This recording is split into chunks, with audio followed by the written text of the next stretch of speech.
एक बार की बात है, एक छोटा सा गांव था। उस गांव में आरव नाम का एक युवक रहता था।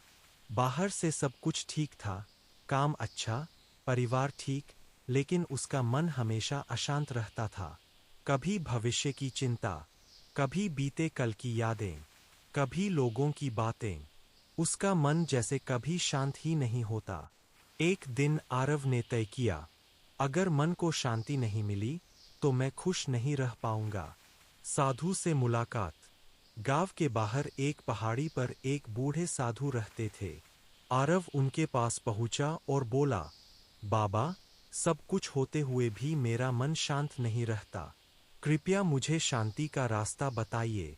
साधु मुस्कुराए और बोले, कल सुबह सूरज निकलने से पहले आना, मैं तुम्हें जवाब दूंगा। सुबह की यात्रा। अगली सुबह साधु आरव को जंगल के भीतर ले गए। थोड़ी दूर चलने के बाद एक शांत झील दिखाई दी।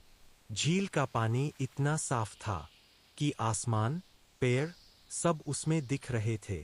साधु बोले, इस झील को ध्यान से देखो। आरव ने देखा, झील बिल्कुल शांत थी। पत्थर का प्रयोग।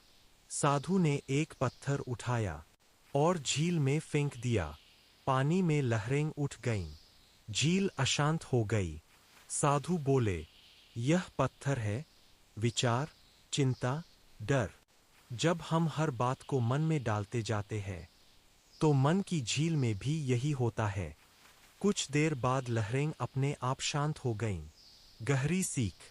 साधु ने कहा, ध्यान दो आरव, झील ने पत्थर से लड़ाई नहीं की, उसे बाहर निकालने की कोशिश नहीं की। उसने बस धैर्य रखा और अपनी शांति को वापस आने दिया। आरव समझने लगा, मन की शांति का नियम। साधु बोले, मन की शांति बनाए रखने के 5 नियम याद रखना। 1, हर विचार पर प्रतिक्रिया मत दो। 2, जो बदल नहीं सकता उसे स्वीकार करो। 3, रोज कुछ पल शांति में बैठो। 4, दूसरों की बातों को दिल पर मत लो। 5, वर्तमान में जियो, अभी में। बदलाव की शुरुआत। आरव ने यह सब अपनाना शुरू किया। जब गुस्सा आता, वह सांस पर ध्यान देता। जब चिंता आती, वह खुद से कहता, यह भी गुजर जाएगा। धीरे धीरे उसका मन पहले से ज्यादा शांत रहने लगा। अंतिम सीख। कुछ महीनों बाद आरव फिर साधु से मिलने गया।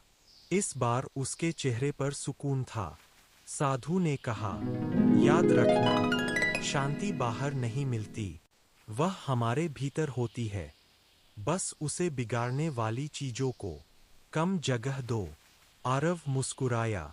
अब वह जान गया था, मन की शांति कोई मंजिल नहीं, एक अभ्यास है।